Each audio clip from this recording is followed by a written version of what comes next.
नमस्ते, मैं हूं किशोर अजवाणी और अब आज की ताजा खबर। मैं हूं आपके साथ जसप्रीत कौर। भारत में कोरोना वायरस से संक्रमित लोगों की संख्या बढ़कर 137 पहुंच चुकी है।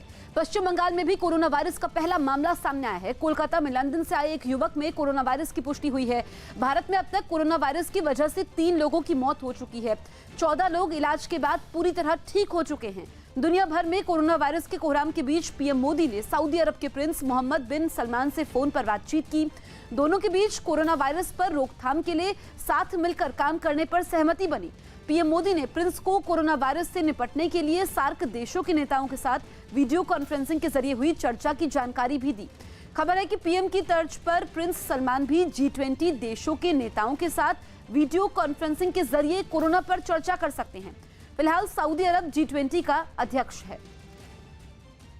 कोरोना वायरस को फैलने से रोकने के लिए मुंबई में महाराष्ट्र सरकार की मंत्रालय बिल्डिंग में साफ सफाई का काम जोरों पर दिखा। जहां मुख्यमंत्री, मंत्री और आला अधिकारी तो बैठते ही हैं, इसके अलावा पूरे प्रदेश से आम लोग भी वहां अपने काम करवाने के लिए पहुंचते हैं।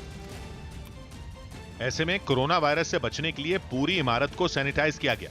एक सफाई कर्मचारी फर्श पर पोछा लगाती दिखी तो कुछ एस्केलेटर की हैंडरेल पर कपड़ा मारती नजर आई। पिलर और रेलिंग भी साफ की गई। ये पूरा काम हाथों में दस्ताने और चेहरे पर मास्क पहनकर किया गया। सरकार इसको बहुत ही सीरियस ले रही है। सरकार ने सिर्फ मंत्रालय ने जहां जहां भी पब्लिक का आना जाना होता है वो सारी जगहों पे डिसैनिटाइजेशन किया जा रहा है। एहतियात के तौर पर मंत्रालय बिल्डिंग में जाने वाले लोगों पर भी बंदिश लगा दी गई। इस वजह से जहां रोजाना हजारों लोगों की चहल पहल रहती थी, वहां कुछ लोग ही नजर आए। मंत्रालय में पूरे प्रदेश भर से हजारों की संख्या में लोग रोज आते हैं, लेकिन फिलहाल मंत्रालय में पब्लिक एंट्री बंद कर दी है। यहाँ पर एक लंबी लाइन लगी होती थी 2 बजे के बाद से, और जिसके पास परमानेंट पासेस हैं उन्हीं को अलाउड किया जा रहा है। वहीं महाराष्ट्र में कोरोना वायरस के खतरे को देखते हुए परिवहन विभाग ने बसों की साफ सफाई का काम तेज कर दिया। साथ ही विभाग ने बसों में यात्रियों के लिए सैनिटाइजर के इस्तेमाल का भी फैसला किया ताकि कोरोना वायरस को फैलने से रोका जा सके। इसके लिए हर फेरे के बाद बसों को सैनिटाइज किया जा रहा है। महाराष्ट्र के परिवहन विभाग की तरफ से कई टीमें अलग अलग डिपो में तैनात की गई हैं, जिनका काम ये देखना है कि बसों की साफ सफाई अच्छे तरीके से हो। इस वक्त हम खड़े हैं मुंबई के ST बस डिपो जो है वहाँ पर, जहाँ आप देख सकते हैं कि सफाई अभियान जो है वो यहाँ पर चल रहा है। आप देख सकते हैं कि कर्मचारी जो है वो मशीन का इस्तेमाल करते हुए हर एक वो सफाई, हर वो कॉर्नर साफ कर रहे हैं जहाँ पर ज्यादातर लोग जो है वो आसपास जो है वो आते हैं। परिवहन विभाग की बसों के अलावा मुंबई में बेस्ट की बसों को भी हर फेरे के बाद सैनिटाइज करने के आदेश हैं, जिसमें सफाई कर्मचारी लगातार जुटे हुए हैं। जैसे कि ये बार है, ये गार्ड्रेल है, तो इसकी भी साफ सफाई पे हमने विशेष रूप से ध्यान दिया है। और प्रवासी जब अंदर आके बैठ जाते हैं तो उनको पहले सैनिटाइजर दिया जाता है और उनको हाथ साफ करने के लिए बोला जाता है। बसों में सफर करने वाले यात्रियों को सैनिटाइजर भी दिया जा रहा है ताकि कोरोना वायरस को फैलने से रोका जा सके। महाराष्ट्र में अब तक कोरोना वायरस के 39 मामले सामने आ चुके हैं और उससे 1 की मौत हो चुकी है। कोरोना वायरस से निपटने के लिए उत्तराखंड की राजधानी देहरादून में भी ट्रेनों को सैनिटाइज करने का काम तेज कर दिया गया। स्वास्थ्य मंत्रालय और रेलवे बोर्ड ने सभी ट्रेनों में साफ सफाई पर खास ध्यान देने के निर्देश दिए हैं, जिसका असर देहरादून रेलवे स्टेशन पर भी देखने को मिला।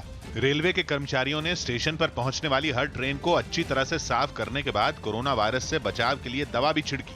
गाड़ियों की साफ सफाई का विशेष ध्यान रखा जा रहा है यहाँ पे इस समय, खासकर मतलब कोरोना वायरस के उसमें, और दवाइयों का छिड़काव और जो भी हमारे केमिकल्स हैं उनका हम बहुत प्रॉपरली इस्तेमाल कर रहे हैं यहाँ पे सभी गाड़ियों के लिए। यात्रियों को कोरोना वायरस से जुड़ी जानकारी देने के लिए स्टेशन पर एक हेल्प डेस्क भी बनाया गया, जबकि स्टेशन पर आने वाले यात्रियों को हाथ साफ करने के लिए सैनिटाइजर भी दिया गया।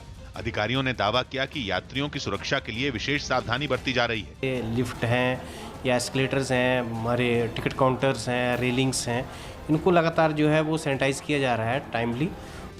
कोरोना वायरस के बढ़ते मामलों के बाद दिल्ली मेट्रो को भी सैनिटाइज किया गया। दिल्ली मेट्रो से हर रोज लाखों लोग सफर करते हैं और इसलिए लोगों में इस संक्रमण को फैलने से रोकने के लिए दिल्ली मेट्रो की हर ट्रेन को सैनिटाइज करने का काम शुरू किया गया। इसके लिए सैकड़ों साफ सफाई कर्मचारियों की मदद ली गई।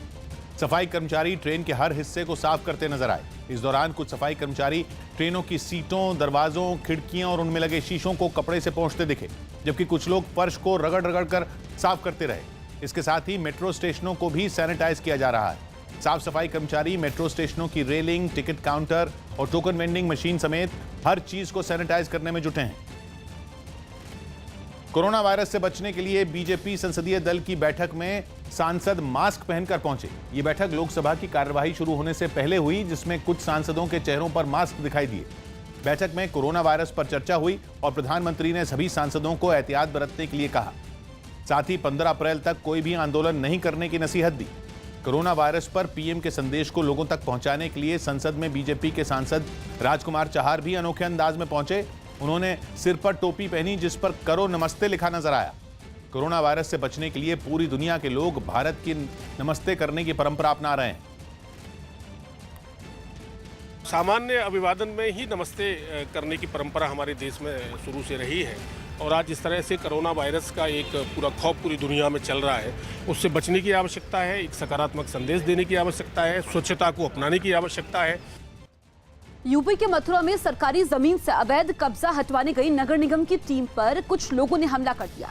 आरोप है कि इन लोगों ने काफी समय से सरकारी जमीन पर कब्जा किया हुआ था और वहां अपने पालतू जानवरों को बांधते थे। लेकिन जब प्रशासन के अधिकारी पुलिस के साथ उस जगह को खाली करवाने पहुंचे तो लोग हंगामा करने लगे। विवाद इस कदर बढ़ गया कि पुलिस को उन्हें शांत करवाने के लिए हवाई फायरिंग तक करनी पड़ी। इससे पहले दोनों तरफ से जमकर पत्थरबाजी हुई। लोगों ने पुलिस को निशाना बनाया तो पुलिस वालों ने भी सख्ती दिखाई। पथराव में अवैध कब्जा हटवाने के लिए लाई गई खुदाई करने वाली मशीन के शीशे भी टूट गए। बीच सड़क पर हुई इस पत्थरबाजी और फायरिंग के बीच एक लड़का अपनी जान बचाकर भागता नजर आया।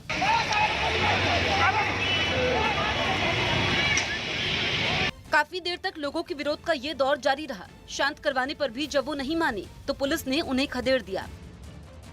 जयपुर की महर्षि अरविंद यूनिवर्सिटी में छात्रों के एक गुट ने तोड़फोड़ और आगजनी कर दी। एग्रीकल्चर साइंस में डिग्री कोर्स के छात्रों का आरोप है कि यूनिवर्सिटी ने कोर्स की मान्यता नहीं ली है। इसके बावजूद कोर्स के लिए उनका एडमिशन कराया गया और इस बात से नाराज छात्रों ने कॉलेज से जुड़ी हर चीज पर गुस्सा निकालना शुरू कर दिया।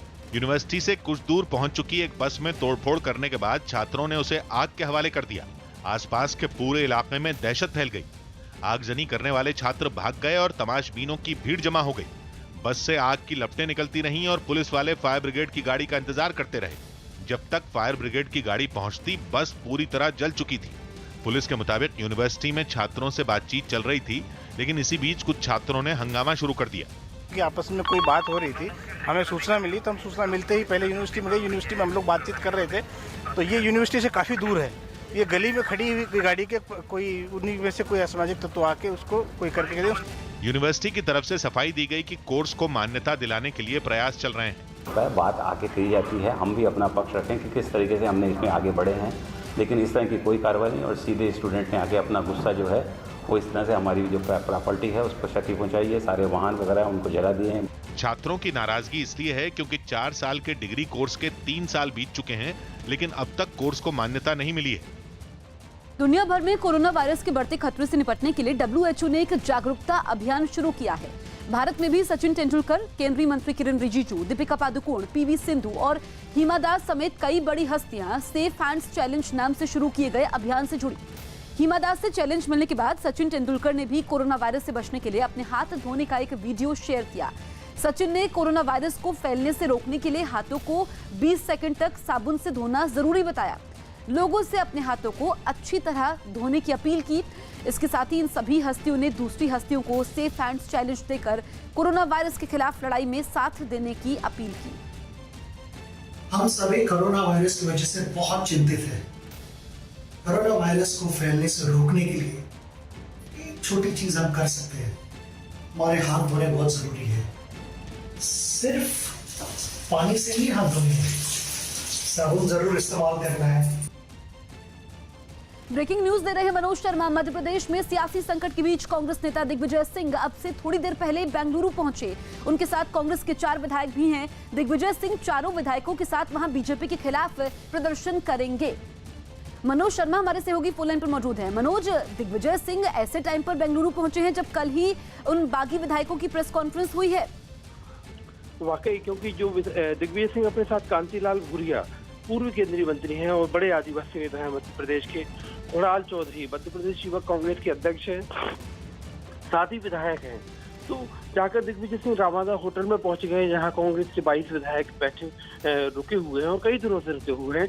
दिग्विजय सिंह ने सीधा आरोप लगाया वहां पहुंचकर कि मैं राज्यसभा का सदस्य हूँ, दोबारा राज्यसभा का चुनाव लड़ रहा हूँ, मुझे कांग्रेस पार्टी ने नॉमिनेट वो किया है, मुझे टिकट दिया है, तो इसके बाद मेरा हक बनता है कि मैं अपने विधायकों से अपनी कैनवसिंग करूं, उनसे कहूं कि मेरे पक्ष में वोट करिए, और इसके लिए मैं यहाँ पर आया हूँ। लेकिन दिग्विजय सिंह ने आरोप लगाया कि कर्नाटक की पुलिस जो है उनको रोक रही है।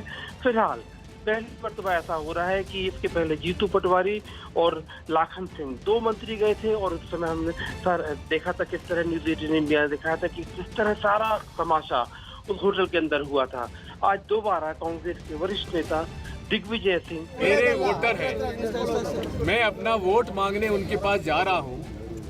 मैंने ये कहा था कि आप अकेला मुझको ले जाइए और कोई नहीं जाएगा मेरे साथ। मुझे मिलने का अवसर तो दे दीजिए।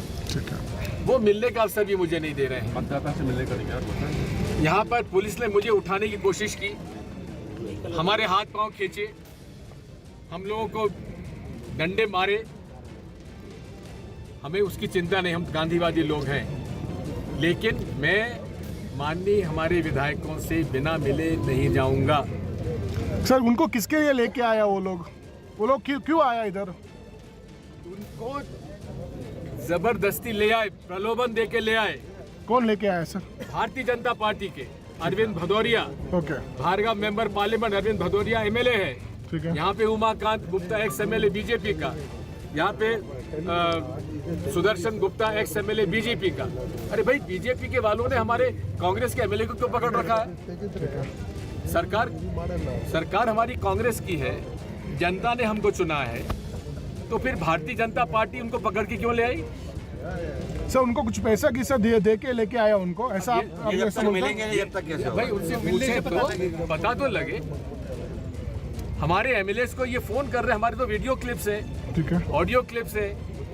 5 करोड़ ले लो, 25 करोड़ ले लो, 30 करोड़ ले लो, इसकी वीडियो क्लिप्स है, एमएलए ने बयान दिया है। वो उनको ऑलरेडी पैसा देता करके ऑफर किया। तो दिग्विजय सिंह को आप सुन रहे थे, धरने पर बैठ गए हैं और उनका कहना है कि वो बिना मिले विधायकों से यहां से नहीं जाएंगे। पुलिस उनको मिलने नहीं दे रही है, वो विधायकों से मिलना चाहते हैं, और अभी भी वो ये कह रहे हैं कि विधायकों को बीजेपी ने प्रलोभन दिया हुआ है, उनको बंधक बनाया हुआ है, और वो बिना मिला बेंगलुरु से नहीं जाने वाले हैं। ब्रेक के बाद लौटते हैं।